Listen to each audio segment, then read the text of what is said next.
Oi, gente, aqui é a Patrícia Deluna do canal Histórias Secretas. Depois de um longo inverno aí que nós tivemos afastados, que eu tinha vários prazos de livro e outras coisas e não consegui, não tinha horário, era humanamente impossível estar presente aqui gravando qualquer coisa, mas agora eu tô igual a música do Roberto Carlos, eu voltei para ficar. Apesar de que eu tô aqui trancada no meu escritório por causa que o barulho das crianças sem escola realmente me atrapalha bastante, não consigo focar. E já me sugeriram até de gravar no banheiro. Hoje, sem querer, saiu uma gravação ao vivo no Facebook do meu banheiro, mas foi realmente sem querer. E alguém me ligou para dizer assim: aí, você tá gravando no banheiro agora para ter menos som, menos barulho? Eu falei: não, ainda não cheguei nesse ponto. Tô tentando me trancar no escritório. Então, hoje, gente, assim, para nossa reinauguração, eu vou falar de um tema que eu estudei bastante para o meu próximo livro, que é um realismo fantástico, né? Uma ficção que tem Afrodite como narradora de uma história de amor. Então, como eu estudei bastante, pesquisei esse mito, esse arquétipo para construir essa voz narrativa. E aí eu descobri um livro maravilhoso da Bethany Hildes, e eu vou comentar basicamente esse livro aqui hoje. É um livro que virou um documentário da BBC, quem fala inglês vale a pena, tem no YouTube. É um Bethany Hildes sobre Afrodite, é um documentário bem bonito, tem imagens super legais de tudo que eu vou falar aqui. E eu vou comentar essa história desse mito desde o Levante. O que era o Levante? O Levante é uma região onde moravam os fenícios, os cananitas e os filisteus, né?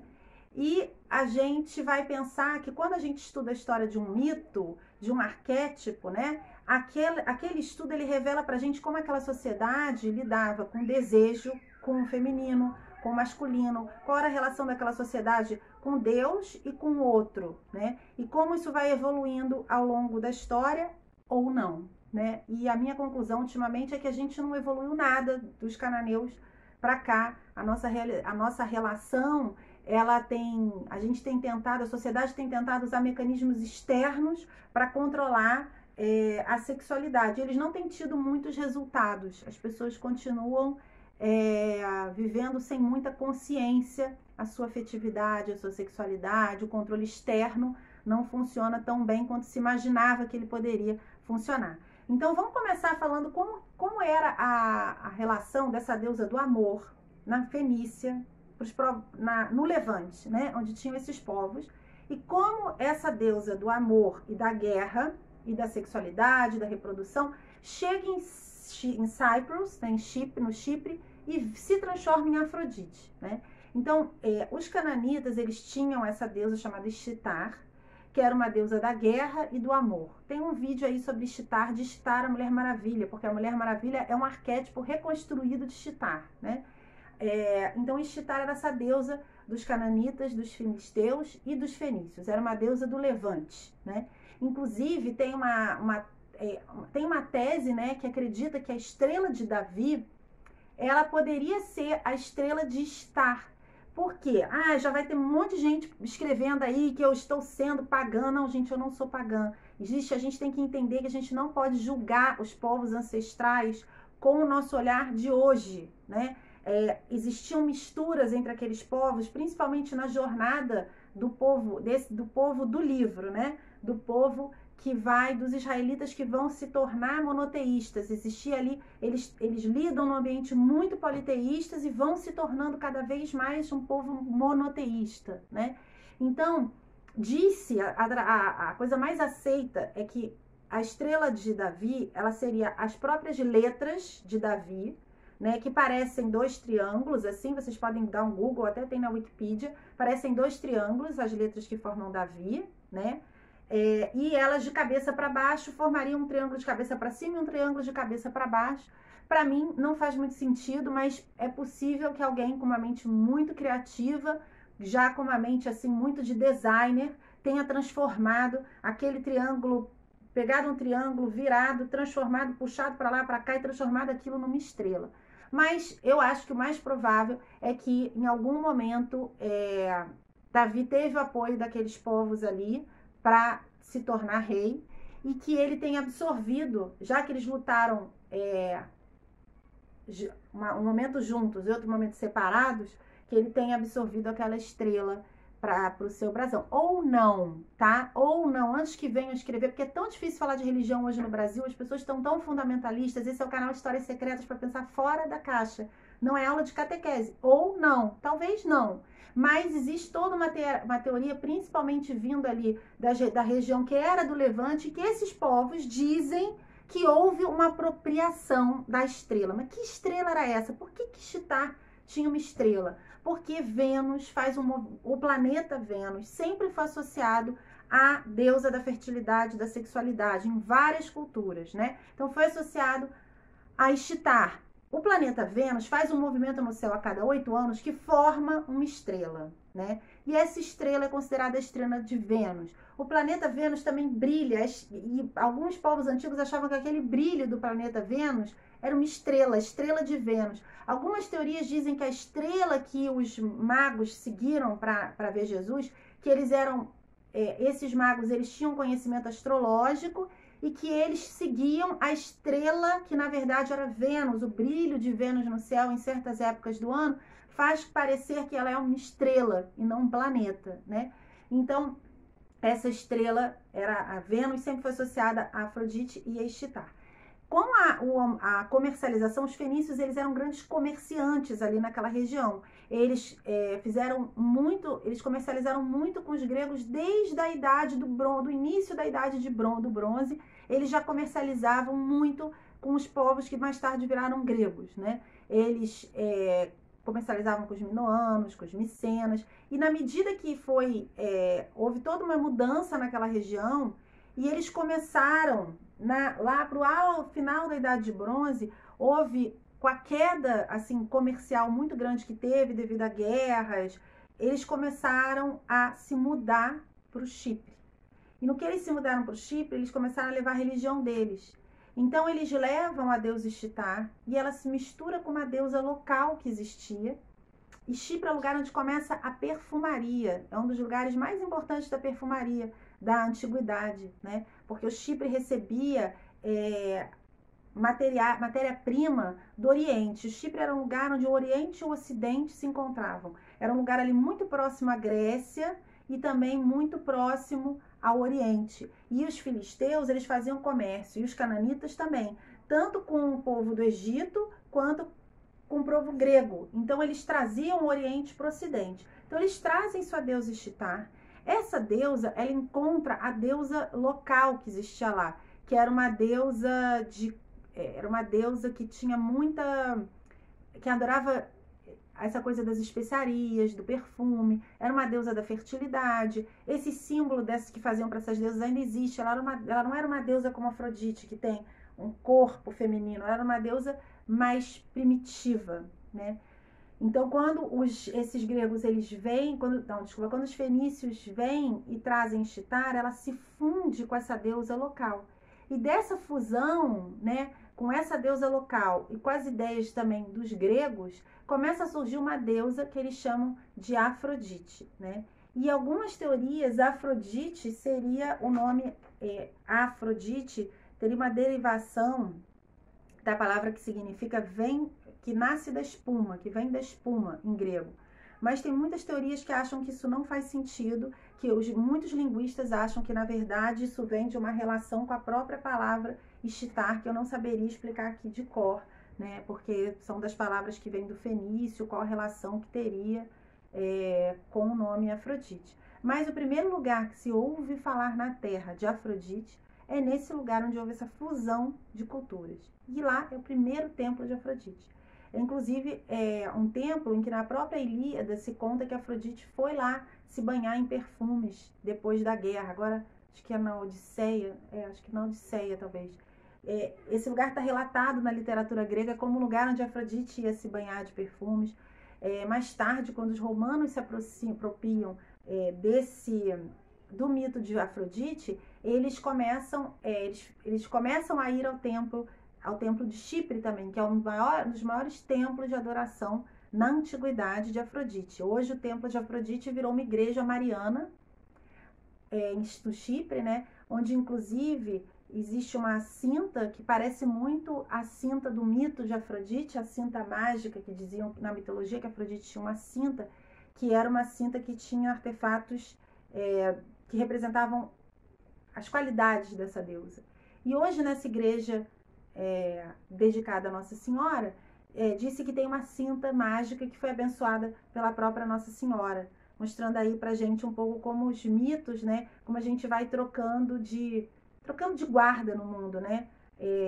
Ao longo da história, os povos vão mudando as suas religiões, né? Através do contato com outras culturas, os povos vão mudando, sem querer diminuir, dizer que não estou querendo dizer que tem o mesmo valor, ou que tem a mesma importância, nem diminuir o valor de Nossa Senhora. Eu estou só contando como se deu essa jornada através da história. As conclusões são de cada um. Eu não estou concluindo nada. O canal não é para falar que uma religião é melhor ou pior do que a outra.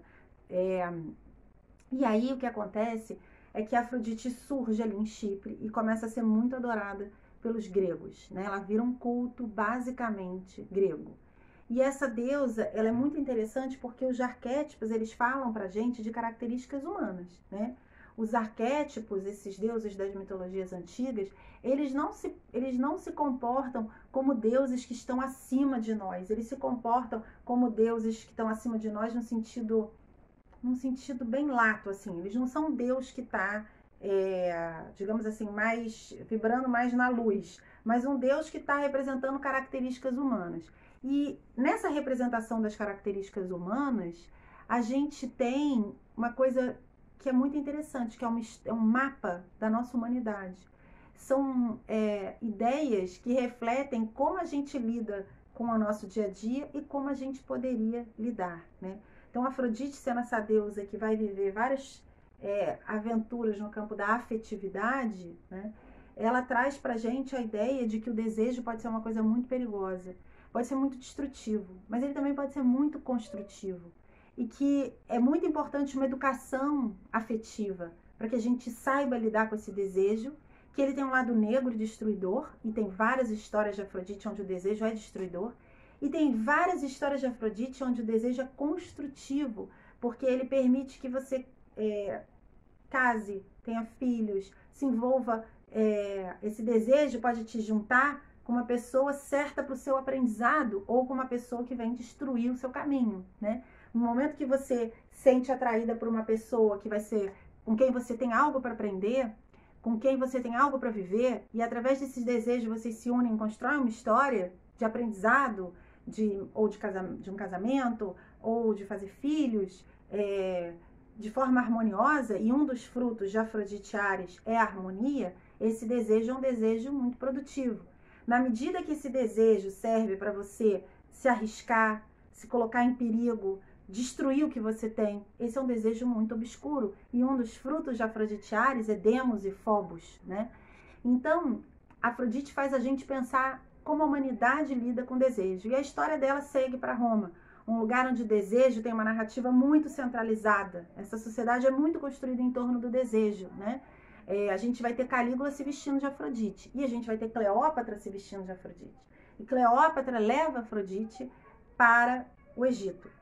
E eu vou contar como, né? E a Cleópatra é uma grande perfumista também, né? Eu tenho estudado muita perfumaria antiga, isso tem me fascinado muito, assim. A perfumaria, ela nasce assim no Chipre como uma coisa que vai do Ocidente, né? Onde mistura o Ocidente e o Oriente, onde as deusas eram deusas que se banhavam em perfumes. E ele vai para o Egito com Cleópatra, que é uma perfumista. E que tem, inclusive tem um livro de Cleópatra que disse que havia na Biblioteca de Alexandria um perfume de Cleópatra sobre a perfumaria para sedução. Como a perfumaria de Cleópatra era usada com magia, com astrologia, para sedução, como eram elixires que Cleópatra fazia, né? A gente tem que entender que essa é uma era pré-cristã. E a gente tem que aprender a ter um olhar para essa época, né? Que não é o olhar da gente hoje sobre uma época passada, né? Porque se a gente tem o olhar da gente hoje para uma época passada, a gente não tem como entender essas sociedades, só como julgar. A começar pelo fato de que os templos de Afrodite eram sustentados pela prostituição. Que prostituição? A prostituição sagrada. Essa era uma crença dos povos antigos. Ela não é associada só a Afrodite, ou só a Ishtar, ou só a Inanna, mas ela é associada às colheitas. Ela é associada a toda deusa e deus da fertilidade. Esses povos acreditavam que em rituais sagrados, se você se prestava a estar ali fazendo sexo com alguém dentro de um templo, você se tornava um com a deusa, né? era um ritual de encontro a Deus, era um ritual na carne de encontro com o sagrado. E nessa época, o sexo e a espiritualidade não eram separados, era uma coisa só, né? Eu acredito que o sexo e a espiritualidade nunca serão uma coisa separada, mas se tornou separado. O cristianismo fez esse processo de dizer que sexo e espiritualidade eram coisas separadas. Eu acredito que o sexo nunca vai se separar da espiritualidade, porque nós somos seres espirituais numa experiência carnal. Então, a gente não tem como viver uma experiência que é só no corpo e dizer, mas o meu coração não está aqui, mas a minha emoção não está aqui, mas o meu afetivo não está aqui, mas o meu espiritual não está aqui. Só se você for muito psicopata, que aí você vai desligar o seu afetivo e vai estar ali só em corpo, mas o seu espiritual vai estar ali. Você pode até não ter sensitividade para perceber que você está ali, a sua alma está ali, mas ela está, né? Então, esse foi um processo do cristianismo dos primórdios, né? Que separava alma e corpo. Tanto que você tem santos que foram canonizados, que eram eremitas e que passaram 30 anos sem tomar banho, porque não podia tocar o corpo. Tinham freiras que não queriam receber visitas médicas, porque o corpo era impuro. Então, você não podia tocar o corpo, você não podia tomar um banho e passar a mão nas suas partes, porque o corpo era impuro, né? Isso foi um processo aí de aprendizado da humanidade, também não estou aqui julgando, né? São processos que a humanidade vai vivendo e esses processos servem para a gente questionar o que dessas crenças ainda habita em nós e como a gente lida com isso hoje, né? Então, é muito interessante a gente pensar que como que Afrodite vai para Roma. Tem na Eneida, né, conta como Afrodite teve um filho com Anquises, um pastor, e esse filho, ele acaba indo para Roma e vai fundar Roma, né? Seus descendentes vão fundar Roma. E Júlio César, né, o filho de Enéas, chamava Iulius. E Júlio César alega que ele, Júlio César, a sua família, é descendente desse Iulius. Por isso eles têm esse nome Iulius César. E que ele alega para ele mesmo uma ascendência divina, o que era bem comum na antiguidade, os deuses alegarem essa ascendência divina, né? Mas voltando à prostituição sagrada, os templos, principalmente de Roma, eram templos sustentados pela prostituição sagrada. Inclusive, até as mulheres casadas iam numa data, uma vez por ano, ao templo praticar essa prostituição sagrada, em que num ritual você vive uma troca sexual e o homem dava dinheiro no templo para o templo. Claro que é muito difícil a gente, com o nosso olhar de hoje, entender essa prática, mas se a gente pensar nela arquetipicamente, né, não como uma coisa que a gente deveria resgatar fisicamente, mas arquetipicamente, ela fala de um elo perdido, de um momento em que na sociedade se considerava que sexo e espiritualidade eram uma coisa só, e que a espiritualidade podia ser vivida através do ato sexual, né? Claro que eu não estou dizendo que essa prática é ótima e que a gente devia fazer ela hoje, né? Estou dizendo como a gente pensa o passado como memória viva do inconsciente coletivo, né? E aí o que acontece? A gente tem a Vênus romana, eles vão para as guerras púnicas contra os cártagos e eles absorvem a Ishtar. E aí eles já fazem uma Ishtar, uma fusão da Ishtar com a Vênus, que ainda não era Afrodite. Mais tarde, eles vão, através das trocas com os gregos e também de invasões, também de disputas, ocupar parte daquele território e absorver a Afrodite junto com a Vênus. Então, isso era muito comum dos romanos, isso era uma prática deles de colonização. Eles absorviam os deuses do lugar e fundiam com os deuses deles, porque quem domina a sua espiritualidade, as suas crenças, domina você. E isso a gente vê amplamente no Brasil hoje. Quem domina suas crenças, domina sua mente, domina sua espiritualidade, essa pessoa vira seu dono. Então, o que eles faziam como forma de colonização? Existem muitas práticas antigas de colonização. Esses povos, eles viviam colonizando uns aos outros. Então, eles sabiam como fazer isso. Então, o que eles faziam? Eu absorvo os seus deuses. E os seus deuses viram meus deuses. E você agora pratica a mesma religião que eu. Isso era uma forma de controle. Então, a Vênus romana, que era uma deusa da fertilidade romana, se funde a Afrodite e se funde a Ishtar dos cártagos. E vira uma Afrodite mais bélica, né? A Vênus é a Afrodite, eles inclusive se inspiram nas imagens de Afrodite para fazer as imagens da Vênus romana, né? É a mesma deusa, mas com características mais bélicas como Ishtar. Muitos romanos general Pompei de Pompeia, que declarou que Pompeia era protegida de Afrodite. Então, assim, muitos generais veneravam Afrodite, viajavam para o templo de Cyprus, do Chipre, né? Antes de uma batalha, consideravam ela uma deusa tanto da mulher quanto do Estado. Afrodite era mais cultuada na Grécia pelo feminino, pelas mulheres, ou até por homens, mas numa questão mais da sua sexualidade, da sua afetividade, do amor, né? E em Roma não, ela era uma deusa do Estado. Tanto que César faz templos para Afrodite, né? E se consideram descendentes de Afrodite. Cleópatra, quando vem ficar com Júlio César em Roma, começa a usar o cabelo louro das escravas romanas no seu cabelo, para se parecer mais com a imagem que os romanos construíram de Afrodite. Se no Egito ela dizia que ela era Ísis, agora em Roma ela começou a dizer, em Roma faça como os romanos, ela começou a dizer que ela era Afrodite, né? Então, ela começa a querer parecer Afrodite, ela leva Afrodite para o Egito, e chega uma época que Marco Antônio até dá Chipre de presente para Cleópatra, mas depois é retomado em Adriano, né? E aí, você tem a Cleópatra adorando a Vênus, né? E frequentando os templos de Vênus, e Júlio César faz uma imagem de Cleópatra e coloca dentro do templo de Afrodite, porque era muito comum nessa época os governantes quererem se colocar como descendentes dos deuses, né? Como parceiros dos deuses, como aqueles que se tornariam heróis e que depois viveriam junto aos deuses. E hoje a gente vê uma coisa muito parecida no mundo. A gente tem muitas lideranças que querem se associar a pensamentos religiosos, querem se colocar como os escolhidos daquelas igrejas ou escolhido daquela linha religiosa, daquele pensamento, né? A gente tem muitos líderes hoje que se consideram os escolhidos de Deus. Jesus me escolheu, eu sou o líder que Jesus escolheu.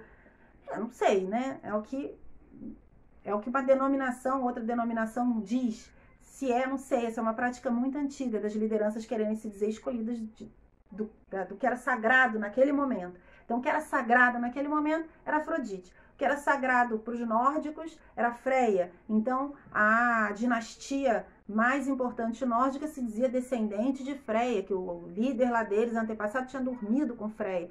E hoje a gente tem outras lideranças, são as lideranças cristãs. E tem muitas pessoas que querem dizer, eu sou escolhido de Deus, Jesus me escolheu, eu sou o líder que represento Deus na Terra, porque Deus me escolheu para liderar vocês. Então a gente está fazendo práticas muito antigas, ainda hoje, né? E aí o que acontece? A gente vai ter Afrodite muito dominando Roma, assim. Afrodite era a deusa do Estado de Roma. Você tem templos para as mulheres casadas, você tem os templos da prostituição sagrada, você tem os generais adorando Afrodite. Quando chega em Adriano, ele vai levar Afrodite para Jerusalém, né? Quando ele chega em Jerusalém, Adriano constrói um templo de Afrodite onde foi o Gólgota, né? Um templo de Afrodite onde Jesus foi crucificado.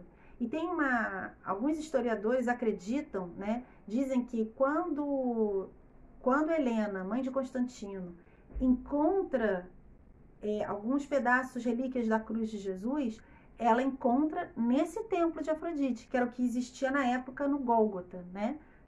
Esse templo foi colocado ali no lugar, como uma forma de fazer o que os romanos sempre faziam, que era tentar uma mudança de religião, que não funcionou nessa região, mas que eles tentaram fazer, né?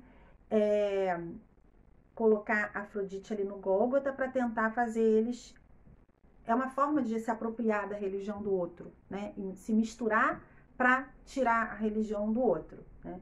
E não deu certo, acabou que o templo foi destruído e que Helena encontra a cruz de Cristo até nesse templo, que é a mãe de Constantino, que vai fazer com que ele se converta ao cristianismo e que converta também o Estado de Roma ao cristianismo. No momento que Adriano se converte ao cristianismo, ele vai fazer o que os romanos sempre fizeram.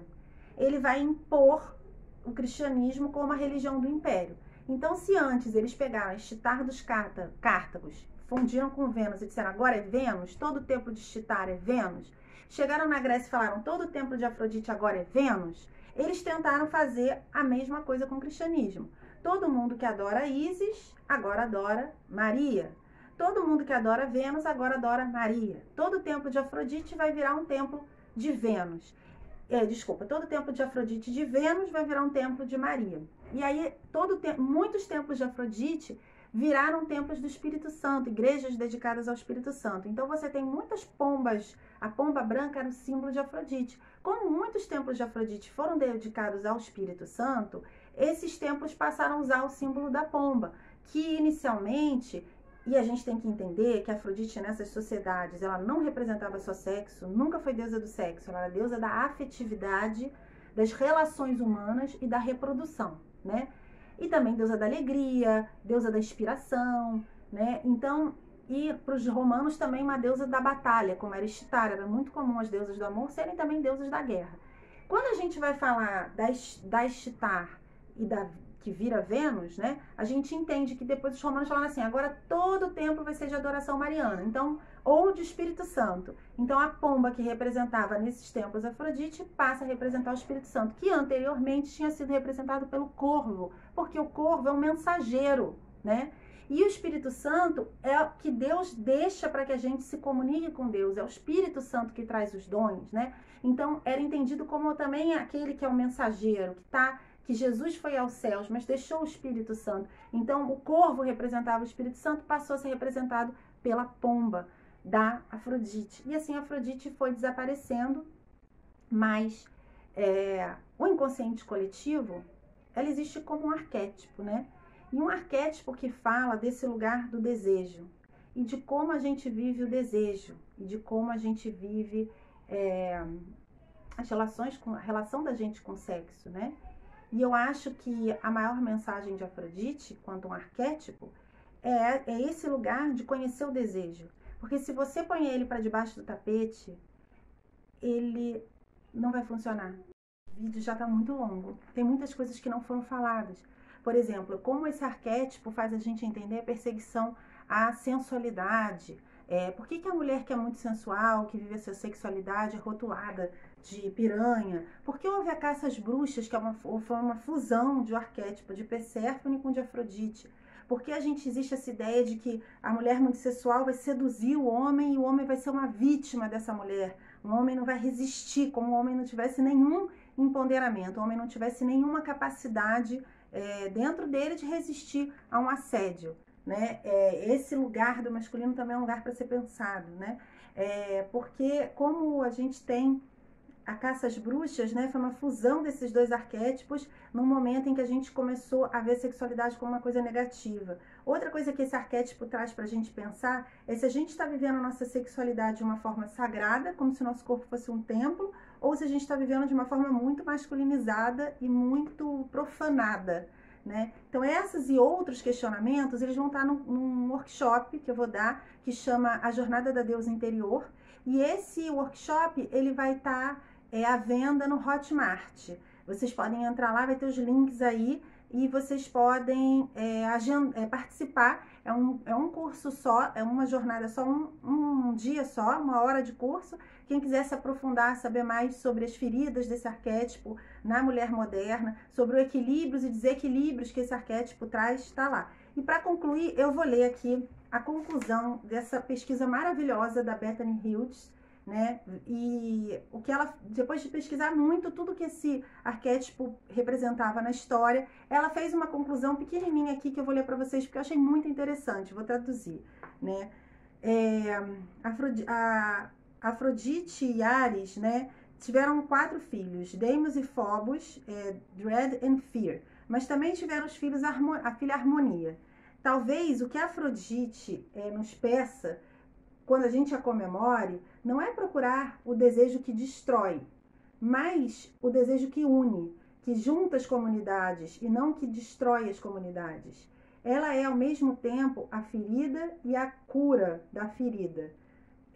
Os antigos entenderam que o desejo merece respeito. As relações humanas de todos os tipos são difíceis. A história da vida de Afrodite, desde a pré-história até o presente, inventada pela mente humana, pode nos ajudar a decodificar o desejo humano, um pouquinho, a fazer esse desejo nosso aliado e não nosso destruidor. Talvez é melhor a gente pensar nela como os gregos faziam. A deusa que misturava as coisas, chamada The Goddess Who Mixed Things Up.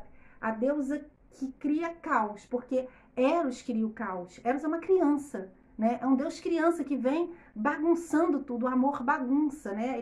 O amor não quer saber se a sua vida está estruturada, se você não pode casar agora, se você não pode gostar de uma pessoa que mora em outro estado. O amor bagunça tudo. Você tem que reestruturar a sua vida para dar espaço para alguém entrar, né? Então, ela não é uma deusa unilateral, com uma visão só. Ela não tem uma ambição ou uma paixão, mas ela é uma força da consequência dos nossos atos, porque o desejo é uma consequência, gera consequências, né? Ela é um lembrete do que acontece quando a gente impõe a nossa paixão sobre os outros e sobre o mundo em volta de nós. Afrodite e Vênus, tanto a deusa dos céus, quanto a rainha de Pafos, que é onde ela era adorada, né, em Pafos, em Chipre, é uma encarnação e um guia através da confusão, dos problemas quixotescos do negócio da vida mortal. Então, gente, quem quiser, recomendo esse livro, é muito bom. Venus and Aphrodite, Story of a Goddess, Bethany Hughes. E quem quiser aprofundar um pouco nesse arquétipo dentro de nós, né, nesse arquétipo no nosso dia a dia, principalmente para as meninas, sigam lá no Hotmart essa 1 hora de workshop com mentoria para quem quiser comprar mentoria. Até o próximo Histórias Secretas.